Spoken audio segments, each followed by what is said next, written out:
नई गति, नई ऊंचाई प्राप्त करने के लिए ये अत्यंत महत्वपूर्ण अवसर है। देखिए, 18वीं लोकसभा के पहले सत्र की शुरुआत से पहले प्रधानमंत्री नरेंद्र मोदी ने एक प्रेस वार्ता करते कहा कि आज 18वीं लोकसभा की शुरुआत हो रही है। दुनिया का सबसे बड़ा चुनाव ही भव्य और गौरवशाली तरीके से संपन्न हुआ।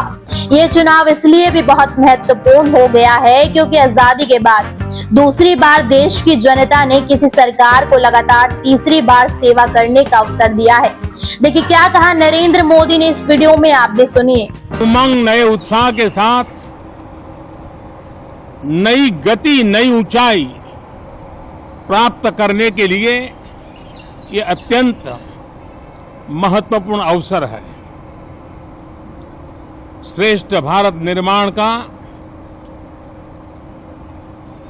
विकसित भारत 2047 तक का लक्ष्य, ये सारे सपने लेकर के, ये सारे संकल्प लेकर के आज 18वीं लोकसभा का प्रारंभ हो रहा है। विश्व का सबसे बड़ा चुनाव बहुत ही शानदार तरीके से, बहुत ही गौरवमय तरीके से संपन्न होना, ये हर भारतीय के लिए गर्व की बात है।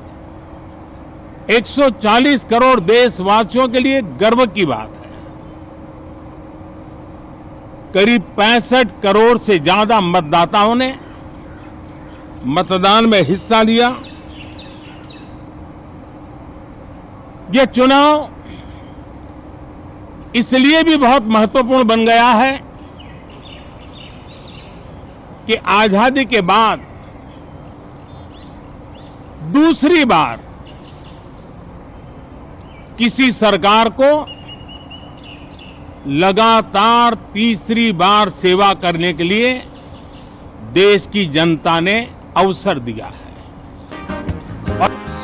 देखिए, पीएम मोदी ने प्रेस वार्ता को संबोधित करते हुए कांग्रेस पर भी हमला बोला। उन्होंने कहा कि कल 25 जून है और इमरजेंसी का जिक्र करते हुए पीएम मोदी ने कहा कि 25 जून को भारत के लोकतंत्र पर लगे उस कलंक के 50 वर्ष पूरे हो रहे हैं। भारत की नई पीढ़ी कभी नहीं भूलेगी कि भारत के संविधान को पूरी तरह से नकार दिया गया था। संविधान के हर हिस्से की धज्जियां उड़ा दी गई थी। देश को जेल खाना बना दिया गया था।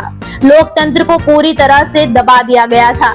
अब अपने संविधान की रक्षा करते हुए देशवासी संकल्प लेंगे कि भारत में दोबारा कोई ऐसा करने की हिम्मत ना कर सके जो 50 साल पहले किया गया था। जो है 18वीं लोकसभा के पहले सत्र की शुरुआत से पहले पीएम मोदी ने कहा कि बीते 10 वर्षों में हमने हमेशा एक परंपरा को निभाने का प्रयास किया है, क्योंकि हमारा मानना है कि सरकार चलाने के लिए बहुमत की जरूरत होती है, लेकिन देश चलाने के लिए सर्वसम्मति सबसे ज्यादा जरूरी है। इसलिए हमारा निरंतर प्रयास रहेगा कि मां भारती की सेवा की जाए और 140 करोड़ लोगों की आकांक्षाओं और महत्वाकांक्षाओं को सबकी सहमति से और सबके साथ लेकर पूरा किया जाए।